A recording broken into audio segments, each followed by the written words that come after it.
We're back in DayZ and we're on Xbox Series X taking a look at the 1.11 update. So we're doing an updated review for the game. I know we just recently did one basically showing off, well, Series X and everything like that, but as is tradition with every single update of the game, I like to do a new review of it, kind of talk about firstly, where the game's at, talk about the changes a little bit, and yeah, kind of just go over the experience and then also talk about the game in general for those that are, possibly looking at DayZ for the first time. So on the Series X, we got the retained 1X release, which I guess is like a 4K resolution or a push towards one at least, and 60 FPS. We've got auto HDR support. Whoa, I kind of got like flung out of that thing. It's being really touchy in this server. I don't know what's going on there. Anyways, it's running infinitely better. You'll still notice hitches, but those are very much due to the actual server itself as opposed to anything like really performance-wise. It's, again, it's like an online game, so it's multiplayer only. You cannot play this offline because there's always those questions. You cannot play it offline. It is a multiplayer game. You can rent a private server to play by yourself or find a low population server to play by yourself. But this is a multiplayer game. With that, you can have up to 60 players in a lobby. There's proximity chat, so you can chat with other people if you want to. And then there's these things called custom servers, which are servers you can rent. And, those go up to like 100 or more players if people want to pay for them. They're fairly expensive, but they're a lot better now in terms of pricing. So that's kind of the gist of, well, I don't really need a pipe, I've got an axe. The gist of like the DayZ, multiplayer experience. So what's really different with this last update is this update was more of like a stability update. It was more about kind of fixing some bugs, some desynchronization issues. They added like a gun, not a whole lot, but they actually, like, one of the big parts of it for me at least was the loot economy. So I've kind of really been annoyed by the loot economy in the game for a while, and that's basically how things kind of like spawn in the world. And as you can tell, this is all from like a stream. It's like, well, I had more food in my stream. I've kind of eaten it while I've been going through it. This is like the first time I've actually found like a surplus of food in the game and actually like been able to survive and walk around and go through like open places since like 1.06 or something like that. Like, it's been a long time since I've been kind of like, oh, okay, I'm sort of happy with how everything spawns now. See, I still don't know really to a full degree about like the guns and everything like that and how much people expect of guns to appear in the world. But, food is a big thing because I think it's hard for people to get. And the food meters go down like crazy, fast in this game. But yeah, it actually like seems a little bit more decent for finding supplies. This is a fairly populated server, it seems, throughout the day. And yeah, I was able to find, even in regularly populated locations, which are kind of like near the coastline usually. People tend to spawn along the coast. Like, this is a very big world, the world of DayZ. It's quite large, so there's a lot of different things you can come across and different things you can do in the game. Do I have 1.9? Actually, is this 1.9? I think this is 1.9 here. Oh yeah, it's not gonna let me pop that in there. Is that for a different gun that uses the same thing? M-lock. Okay, so it's for the M-lock. We could just empty this out here. But yeah, like I was saying, it's just like, usually it's fairly hard to get stuff. Everybody kind of spawns along the coast, right? So that's usually your heavily populated locations. So that makes it a little bit harder to, necessarily come across things that you want to when it comes to like loot or weapons or anything like that. So now they've actually kind of seemingly made it decent for the loot economy, which to me, and I'm focusing on this quite a bit, I guess, is kind of a big deal because, I don't know, it's been a bit of a pain for a long time. I haven't been happy with that setup, and at this point I'm actually fairly confident and okay with what they've got going on here. Ooh, a scorpion too, nice. Again, which is something that, hasn't happened for a while. So, if you're not familiar with DayZ, it's that's really all I have to say about the update, in terms of changes to the actual game. It does seem like your health bar kind of goes up and down a little bit quicker, which is interesting, so something to watch out for, I suppose. Oh, and now we get an M-lock, am I right? Unbelievable. Like I was saying, uh, it's just kind of really interesting to see these slight changes to the game and how that will impact things, really. And as you can tell, my character is sick, but we'll talk about that in a sec. So DayZ is an open world survival game where I always like to say the main threat isn't necessarily the zombies that are out there, because they're zombies. The real threat is the other players you come across, because you're never going to know what they're going to do. They could be hostile, they could be friendly. You can invite a friend in, but you can't really directly kind of connect with your friend unless you actually go out there and you find each other in the world, which I think is a really big kind of dynamic in this one, just in the fact that you actually have to get out there, you have to explore. It's a very large map, hundreds of kilometers squared, filled with landmarks, different buildings, and a few updates ago, they redid some of the interior, so it's a little bit more fresh on the inside of buildings. But yeah, it's just kind of like, a very dynamic, open sort of world. There's like some castles you could come across, amusement parks. There's, I'm trying to think of like the ski lodge is one of them now. So, there's all these different places that you can end up going to, which I think are a lot of fun. And it's a game with a lot of different like mechanics to it as well, just in terms of what you're doing. Because it's a survival game, and as you can see in the bottom right, we've got this UI where it's like you got to manage your food levels, your water levels. You can get sick, and you can heal your sickness. You got to deal with the cold now to a degree, and that system seems a little bit better in this one too. I was kind of hoping these would be... Are they actually finished?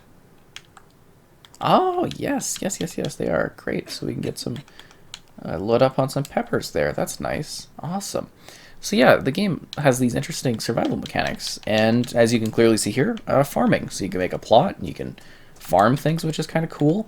And then you can, like, it's got this whole farming system, and you can also build, like, forts and bases, and you can fix up cars. It's really quite interesting, at least in my opinion, that system. So hopefully someone will be able to, like, put water on there and kind of grow it up.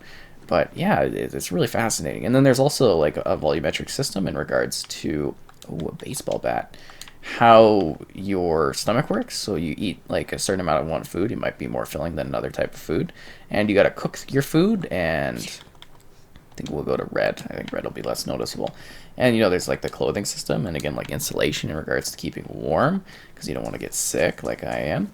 And, you're just kind of going around scavenging for resources. And like I said, with the whole fixing and making bases, cars too. And then past that, oh, another gun, Jesus. Past that, if you manage to fix up cars, you could drive around, which are nice, but those are really tedious. And it's a really mechanical game. There's a lot of small little things you have to take care of in this, like you saw earlier with like loading bullets into a magazine, or there's a whole crafting system, which is what I was trying to get to with the building the bases, is you actually have to like craft things. You actually have to make stuff. You actually have to you can make like, I don't know if spears are back in yet, but you can make like a stick, and then you can cook like an apple or some meat over a fire. And that's kind of part of the mechanics, is just in regards to all of these smaller, somewhat tedious decisions that you're making along the way. Wait, do I have a loaded CR or something? And I also have one that's like empty? Is that what's happening here? M-lock. So I think I picked up one that... Okay, this is the CR75. And this is our CR75 damage, so I don't need that one. And then there's states of like how equipped your stuff is, like how damaged it is. And as you can see, some of my stuff is a little bit more damaged than other stuff, and they can get ruined. And if you get shot, you can bleed in different areas and have to deal with that. And like bandage yourself up if you get like cut. And it's a very tedious, very mechanic-based game, just in terms of like the different styles of how you play and how you interact with the game. It's quite in depth. There's a lot to it. And there's so many different dynamics of the actual gameplay experience that you could witness while you're going about trying to, survive and explore and deal with things. I don't know if I need codeine to help necessarily, but I think I need like tetracycline. It depends on the disease, right? Like I got the medicine symbol there now. And then the game also has an element of like stamina to it. Like obviously there's zombies, as you can see. The zombies are, oh god. Yeah, okay. The zombies are really interesting because, like I said, they're not necessarily your biggest threat, but if they gang up on you, they can really like eliminate you pretty quickly. So you gotta be smart about them too. But yeah, it's just kind of neat. Going into the stamina system on the bottom left, you can see how my stamina is going down, and depending on what sort of items you have, your stamina will actually be affected by your inventory. And you have to deal with that because if you can't move, you might get clubbed by a bunch of zombies, which would be the end of you, right? And you also have like a bit of a sound meter. So I'm moving around quite fast. I'm very loud. And then I kind of crouch. You see how the bars are slowed down, and then you go prone. And you can just kind of change how loud you are, and zombies and stuff react to that as well. Obviously, the coughing doesn't help, but yeah, it's just kind of a bunch of really neat, in-depth mechanics for how you survive and how you deal with the world and what you do in it as well. What is this? Is this a thermometer? Oh, cool. That's interesting. You get to check your blood type and see what kind of blood type you are, which is neat. And like I said, there's a lot going on in this one. It's a lot of really technical things, and they've improved it a lot too over the years. And then, of course, being on Series X, they have mentioned that they're working on a Series X optimization in the future. X/S. They said next gen upgrades, so I'm kind of looking forward to seeing what they do there. And like always, I like to do these reviews of the game, just because a lot of people love seeing DayZ in action on the channel, but also just for the fact of kind of going over the game, because a lot of people are probably looking at this maybe for their first time and wondering, is DayZ worth it? Is this something I'm going to like? And it's not a game that's for everyone. That's a big part of this. Now, I'm not trying to sound negative in any degree when it comes to saying that, but DayZ is something that is it's difficult. It's not easy. I describe it as being quite tedious at times, and it takes a lot of effort to learn because the game doesn't hold your hand. You have to figure things out. You have to deal with coldness, you have to deal with finding water, you have to deal with supplies and sickness and everything like that. And yeah, it's just kind of a really interesting sort of game because of that aspect of it where, things aren't great. I don't know if I should actually drink for the water. It'd probably make me really sick. I'm trying to think of that right now. And it's just a really fascinating title because it's something you could play, potentially forever. I spent a long time where I was trying to get friends into playing this game, and they never did, and then eventually they did. Well, never did, it sounds bad, but they didn't for a long time, and then eventually they just kind of tried it. They're like, wow, this is really cool. And I was like, yeah, it's a neat game. But like I said, not everyone's gonna like this game. A lot of people are gonna play this and they're gonna be like, I really don't like the style of play, and it's hard to get into. And yeah, it's definitely difficult. I mean, day-night cycles, you got weather to deal with, you got the cold now. It's just a bunch of really pain in the ass kind of things. You can, your feet can get cut up if your shoes get worn out, and your feet can bleed, and it's tiring. It really can be, and it's got a permadeath system in it too, I should mention. So if you die, your character's dead. You can go and find your items, I guess, if you're lucky, but sometimes you die on the other side of the world, and you can't get back there because there's no spawn system in that regard. You can slightly customize your character too, which is kind of neat, I suppose, if that's something you want to do. There's preset things that you kind of choose between. And again, I'm trying to cover as much as I possibly can. And then another thing for landmarks, I guess I should have mentioned, is there's these bigger, military type bases that you can end up, going to as well to get supplies. How did they get out of that area? That is not good. And another neat element for stamina is the fact that you can actually kind of climb through the environment too, which is really neat. A little bit more traversal options, so you can climb over objects, you can kind of vault over things. I find that really neat. Is there a guy here, or is that a zombie that I was kind of seeing on the other side here?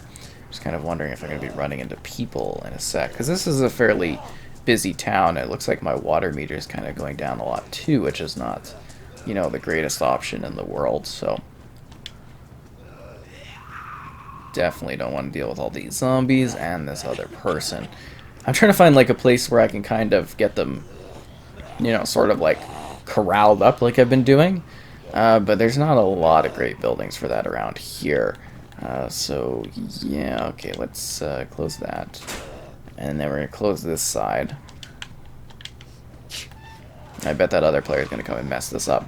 But I'm going to come up here and kind of quickly hide for a second so that I could get something open so that I can drink and not die. And as you can see, it's getting a little bit darker out. I wonder if I can actually eat the pepper and get a little bit of water. Let's see if that's going to help at all.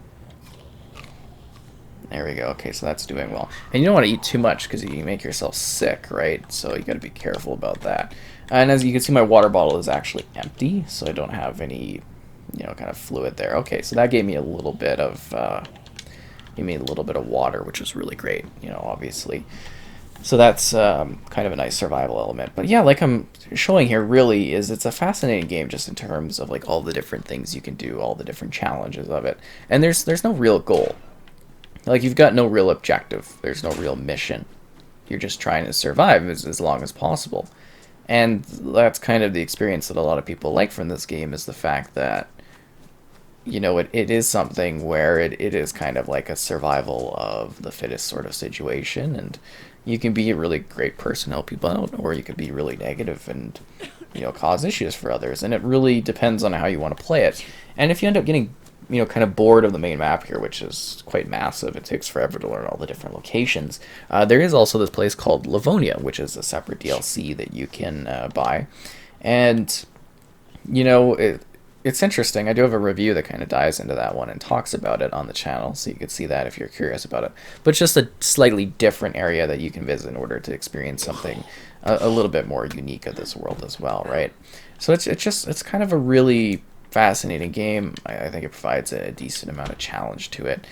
Neat locations that you can go to, different places you can explore. And I just like how they've kind of improved a little bit of the loot economy, because I always found that the game was a little too, hard to get into for a lot of people. That was a big problem for me, is just in regards to like the accessibility of DayZ hasn't been, spectacular in the past. And I think that's a little disappointing, because obviously you want to see more people play the game, more people try it out, see what it has to offer, because I think it's a pretty cool game. At times, definitely think the concept of it is fascinating.